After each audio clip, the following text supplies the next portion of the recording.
Okay, so you've sent over a really fascinating collection of stuff for us to dive into, and we're excited to get started. Yeah. Think of it like this. Hmm. We're going to try to give you the shortcut, right, to Yeah. make sense of all these different articles and research you've got, even a big one like tragedyandhope.pdf. We're not going to just like give you the summaries. Right. We really want to pull out what are the big insights about how Western civilization has impacted the world, but also how it changed internally. Exactly. Yeah. We're going to be pulling together everything that you've given us and looking at some of the main themes that come out of it. The diffusion of technology, Yeah. the evolution of global power, the changing nature of economics and capitalism, and really sort of the shifting ideas that are at the core of all this. Yeah. And so, if we were to start unpacking this, one of the big things that comes through is the fact that Western technology really was this immense force reshaping the globe. Right. Right. And it seems like there are four big categories that we can look at this through. The Yeah. ability to kill, the ability to preserve life, the ability to produce, and, how we move things around and how we communicate. Yeah. What's interesting here is that the way that these technologies develop isn't always directly related to their impact. Right. Sometimes the unintended consequences are the most significant ones. Right. So, if we think about that ability to kill, the diffusion of firearms from small groups of conquistadors like Cortez all the way up to the scale of something like the atomic bomb, Right. it completely changed how power was distributed globally. Absolutely. And then on the flip side of that, right, you have the ability to preserve life. Hmm. And when you think about the advances in sanitation and medicine vaccination, the conquest of the plague, the development of antisepsis, antibiotics, those have had a world-shaking effect. Right. But what's really interesting and what comes through in the sources is that they had different times of arrival in different parts of the world. So Western Europe and America felt these benefits early, Right. whereas places like Southern Europe, Eastern Europe, Asia, they didn't really feel those big changes until after 1900. That delay in diffusion is crucial because the dramatic fall in death rates in the West led to significant population changes relatively early. Mm-hmm. And when those life-preserving technologies reached other parts of the world, they weren't necessarily accompanied by the same increases in food production that had happened prior. Right. Which leads us straight to the ability to produce, right, especially when it comes to food. And there's a stark contrast, laid out in your sources. Yeah. Europe really experienced the agricultural revolution, where it boosted food supplies before industrialization, Right. which meant, they had more food and they also had a labor force that could go and work in factories. Yeah. But a lot of non-European areas, industrialization sort of started before, there were significant improvements in agriculture. Right. It was a different sequence of events. And so instead of increased food output being able to keep up with the demand of a growing population, industrialization in these non-European nations was often accompanied by efforts to extract more from the existing peasantry. Yeah. And your sources give some pretty stark examples. The forced collectivization in the Soviet Union between 1926 and 1940. Right.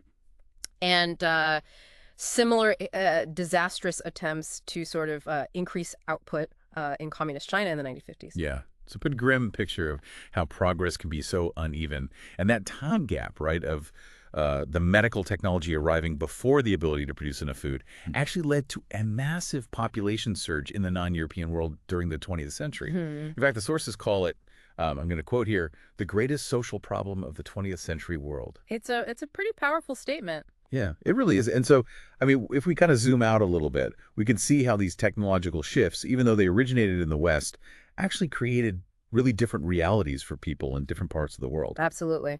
The same set of tools led to very different outcomes depending on the existing social and economic conditions in the places where they were adopted. Now, let's turn our attention to Europe itself, because your materials detail some really profound transformations that happened within Europe internally during the 19th and 20th centuries. And they lay out 8 kind of key characteristics, 8 key ideas of 19th century European thought. Can you remind us what those are? Certainly. The 19th century in Europe was largely characterized by a belief in the innate goodness of man. Okay. Secularism, which is to say, a turning away from religious explanations for things.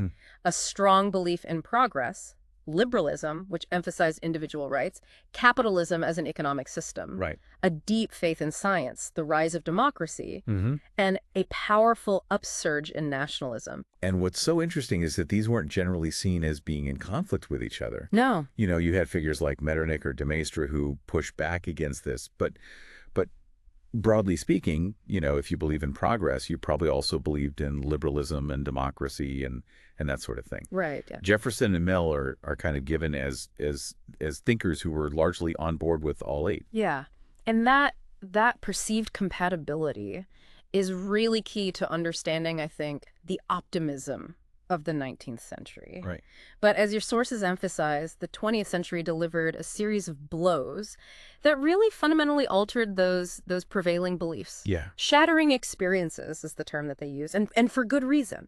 Yeah, I mean, and World War I is sort of, you know, put forward as the most important of these because it really shattered that belief in progress and the goodness of humanity. Right. I mean, millions dead, economies, you know, shattered. Yeah. How could a society that believes in inherent goodness and continuous improvement even process that, you know? Yeah, it was almost incomprehensible at the time. And the initial reaction, as the sources point out, was a sort of denial. People tried to see it as a temporary madness, Right. an aberration. Right. And there was a very strong desire to just kind of go back, rewind the clock to the seemingly stable world of 1913. But that attempt to rewind the clock obviously didn't work, right? Yeah. I mean, the Great Depression and then the march toward World War II really forced a confrontation with the grim reality of the 20th century. Right. And it was like, okay, those old ideas don't work anymore, and we have to create something totally new. Absolutely. It was a period of really profound disillusionment and then a search for a new kind of order that could respond to these harsh new realities. So let's switch gears again and talk about capitalism. Your sources kind of lay out 6 successive stages of Western economic organization, and at least 4 of them are just different versions of capitalism, right? Right.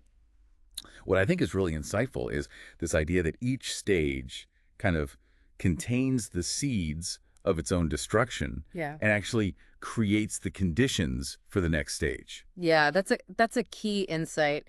It wasn't, you know, a kind of smooth linear progression. It was much more cyclical. Right. So, you know, you start with your initial agrarian units, the manors, Right. and, you know, ironically, by fulfilling the basic needs of the ruling class, they fueled a desire for more. And more exotic things. Yeah, foreign luxuries. Right. And that demand gave rise to commercial capitalism, the trade in spices and fine textiles and precious metals from far-off lands.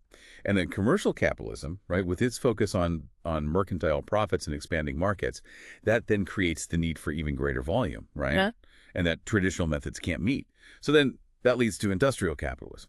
Exactly. You need to find ways to produce more. But industrial capitalism, with its investments in railroads and factories, what economists call heavy fixed capital, couldn't really be financed by individuals alone. Right. So that leads to the development of limited liability corporations, the kind of key innovation there where, you know, the personal assets of the company owners are protected Right. from the debts of the business, which, you know, encouraged investment. Right. And then also the rise of powerful investment banks. Right. And that ushers in the era of financial capitalism, Okay. where you see that control of money and credit becoming the dominant force in shaping industry, not just the physical act of production itself. And then financial capitalism, controlling the flow of capital, then uses that power to consolidate industries into these bigger interconnected units. Right. Yeah.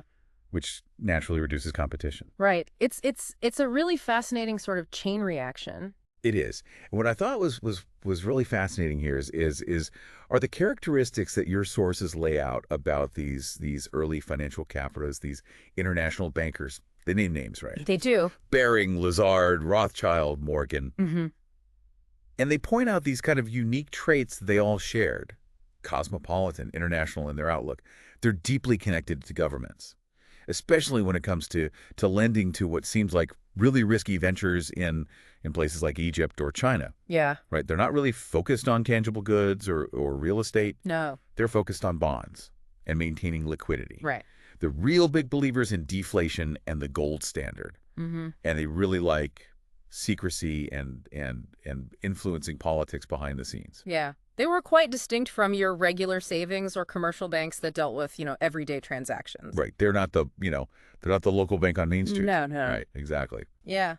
The sources actually describe it as a solar system of finance, with central banks at the center, often surrounded by these private investment banking firms that wielded, despite their lower public profile, often wielded significant influence. Yeah. And, I mean, the example of the Bank of France, right? And the enduring influence of certain Swiss Protestant and German Jewish families in finance, it's pretty telling, Absolutely. And then there's the gold standard itself, right? Which is, tying a country's currency directly to gold. Yeah. And it was a way of helping it correct imbalances in international payments. And it meant that, exchange rates only fluctuated within very narrow limits, what were called gold points. Right. But when countries went off the gold standard, especially during that turbulent 1929 to 1936 period, exchange rates could, fluctuate much more wildly. Because instead of adjusting their international accounts through internal price adjustments, they tried to do it through changes in currency value. Right. The primary motivation behind that shift away from gold was fear, really, fear of fluctuating price levels and particularly the damaging effects of falling prices, deflation, right, which could increase the burden of debt and really stifle economic activity. Okay. And then the sources paint this picture of this extraordinary level of financial control wielded by what they call big banking and big business, especially around, the late 19th, early 20th century. They single out J.P. Morgan in New York, the Rockefellers in Ohio. Yeah. And when those two acted in concert, right, their impact on the U.S. economy and even the political landscape was massive. Right. You can see that concentration of power most clearly in the growth of these billion-dollar corporations. Yeah. And the numbers are pretty startling. So you go from just 1 in 1909 to 15 by 1930. Oh, wow. With the top 200 corporations controlling an ever-increasing share of all corporate assets. So in 1909, they controlled 48% of all manufacturing assets in the United States. Wow. By 1929, it was 58%. That's huge. Yeah. And they give a great example. AT&T in 1930 had $4.5 billion in assets. Wow. So $15 billion corporations by 1930. That is just, it boggles the mind when you think about that concentration of power, the scale of economic power concentrated in so few hands. Absolutely. And it wasn't just about economics. No. These powerful business interests, led by figures like William C. Whitney, even spearheaded the push for civil service reform in 1883. Oh, okay. And the aim there was really to gain influence over both of the major political parties. I see. So they wanted to have sort of a controlled political landscape that served their interests. Precisely. But what's interesting is that control wasn't absolute. So they found that they could largely manage the Republican Party. But they had a lot more difficulty influencing the Democrats. Oh. Especially after 1896. And that was largely due to the Solid South kind of acting as a bloc. Okay. That's really interesting. Now, let's look at some specific examples of how these global power dynamics played out. And one that the sources highlight is Russia. Right. They describe Russia's position historically as being caught between, pressure from these nomadic steppe raiders to the south and then, the pull of Western technology from the west. It's a compelling image. Yeah. And, you can see the lasting legacy of the Mongol or the Tatar invasions after 1200. Right. And this long period of having to pay tribute, right?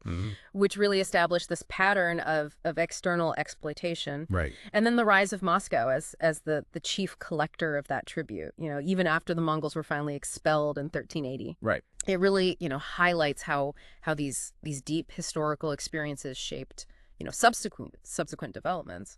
And then in the late 19th century, Russia embarks on this period of really rapid industrialization. And it's heavily reliant on foreign capital and largely driven by the construction of, this massive rail network. Right. And you see huge growth in the number of corporations and pig iron production. Yeah. And there's even a geographical shift, right? Right. Of the industrial centers away from the Urals and towards the Ukraine. Exactly. It was a real, concerted push to modernize. And they also joined the International Gold Standard. Yes. Yeah. further integrating themselves into the prevailing global economic system. Yeah. And then I thought the comparison that the sources make between how the Ottomans and Germany approached the Baghdad Railway versus Britain and Russia was really revealing. Yeah, it's an interesting contrast. Yeah. So Germany kind of took a relatively fair and efficient approach to its administration. Yeah. They were offering equal rates, a share of the profits, Yeah. whereas the British were trying to obstruct things. They tried to prevent any increases in custom duties, and the Russians were trying to interfere strategically, trying to force changes to the route, demanding separate concessions for railways in northern Anatolia and Armenia. Yeah. And even the French government got involved and refused to list the Baghdad Railway securities on the Paris Stock Exchange. Yeah. It really shows you the how intense the competition was. Absolutely. Everyone was trying to maneuver for advantage. Yeah. And then there's this really intriguing story of Britain's secret society, Oh, yeah. Milner's Kindergarten. And they start in South Africa, this small group of influential young men, Right. and they go on to wield, really outsized power. Yeah. Their evolution into the broader roundtable groups, establishing themselves in various British dependencies, even in the United States. Right. Their coordinated methods of communication, regular correspondence, visits. They had their own magazine, right? Yeah, the roundtable. Yeah. And then their role in founding these institutes of international affairs.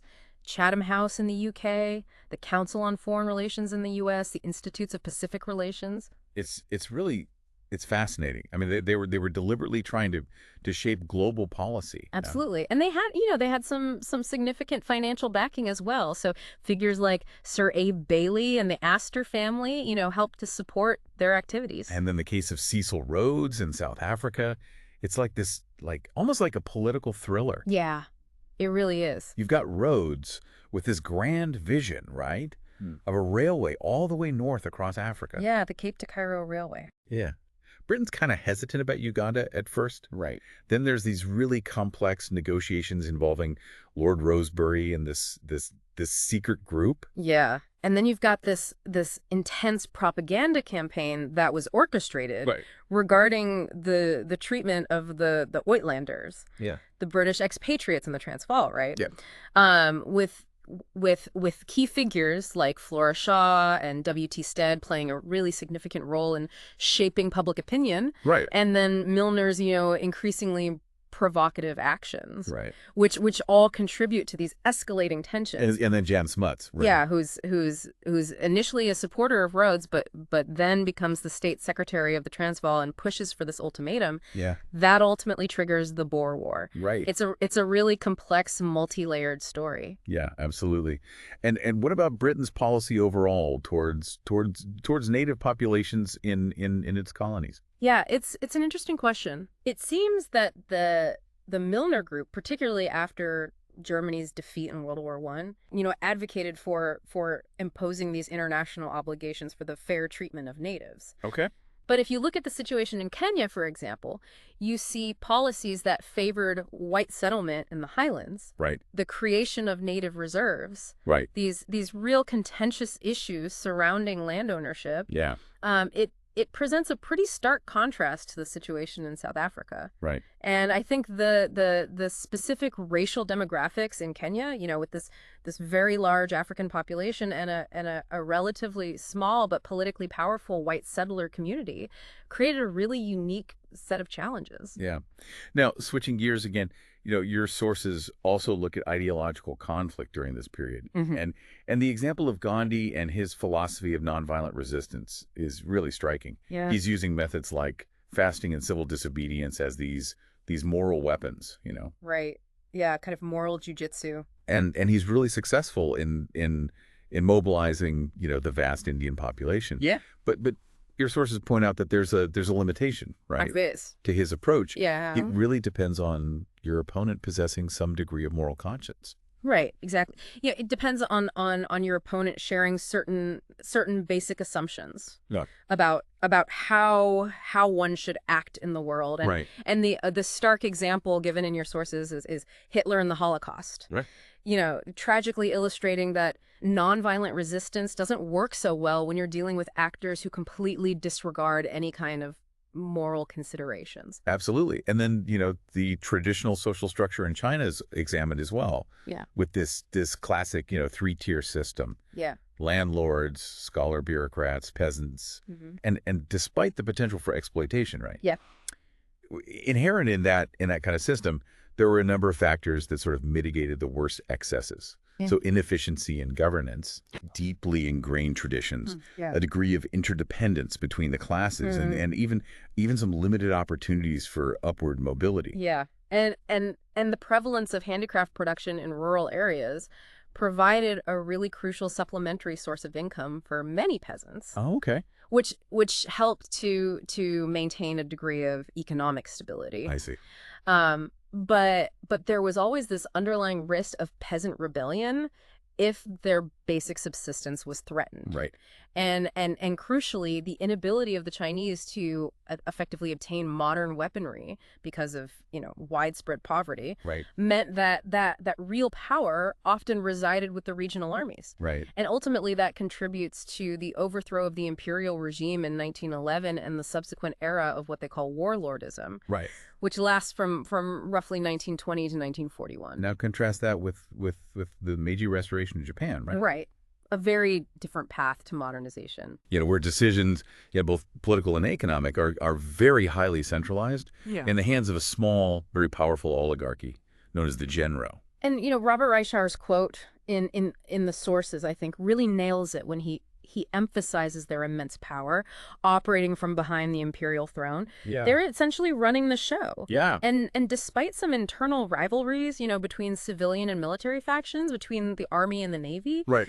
they presented generally a united front, both in dealing with internal dissent and in pushing back against external pressure. Yeah. And then we see Japan's, increasingly aggressive expansionist policies. Mm-hmm. Right. I mean, from their victory in the Russo-Japanese War, which results in the Treaty of Portsmouth in 1905, Right. and sees Russia lose influence in Korea, southern Sakhalin, Liaotung, to the annexation of Korea in 1910, to seizing German holdings in China during World War I, to the infamous 21 demands on China in 1915. Yeah, it's a really clear and growing ambition for regional dominance. Yeah. But those actions, particularly the 21 demands, really shifted how the rest of the world viewed Japan. Absolutely. It was a real turning point in international opinion. Yeah. And so, then we get the outbreak of World War I in Europe. Right. And that gives Japan, an opportunity to expand its influence while the European powers are busy fighting each other. Right. They exploit that window of opportunity. So if we look at the war itself, right, Mm-hmm. we see the formation of the Triple Alliance, the Entente. We have the crisis of 1885 over Bulgaria, Right. which really exposed that weakness of Bismarck's Three Emperors front. Yeah. It showed that it was much more fragile than perhaps it appeared. Yeah, yeah. And it led to this more solid Austro-German alliance. Yeah, a more formal alliance. And then you've got Italy's decision to remain neutral in 1914, which is based on, the Triple Alliance being a defensive alliance. Yeah. And also their desire to be compensated for any Austrian gains in the Balkans. Right. They wanted their share of the spoils, so to speak. Right, exactly. And then the U.S. entering the war in 1917, Mm-hmm. driven by a number of factors. Britain's resources are dwindling. Germany's got these crazy plans involving Mexico, Right. which backfires spectacularly. Yes. And the U.S. entry is really a crucial turning point. It is. What's really striking, though, is the failure of any meaningful peace negotiations during the war. Yeah. The propaganda campaigns on all sides advocating for total victory made it increasingly difficult for leaders to even consider the compromises that would have been necessary. Yeah. And really, peace only becomes possible when war weariness just reaches this breaking point. Right. In Russia, first in 1917, Yeah. and then finally in Germany and Austria in 1918. Right. And so then you have the Paris Peace Conference and the Treaty of Versailles, which were just, incredibly complex. Oh, absolutely. A real tangled web of competing interests and aims. Yeah. There were huge disagreements, especially over things like the Polish corridor. Hmm.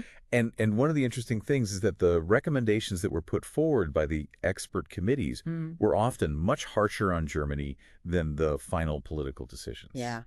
The experts, they wanted to punish Germany severely, Yeah. but the politicians ultimately had to make some compromises. Right. And then the German delegation was just, I mean, furious. Oh, absolutely. Yeah. They protested bitterly. They put forward counter proposals, Right. all of which were rejected.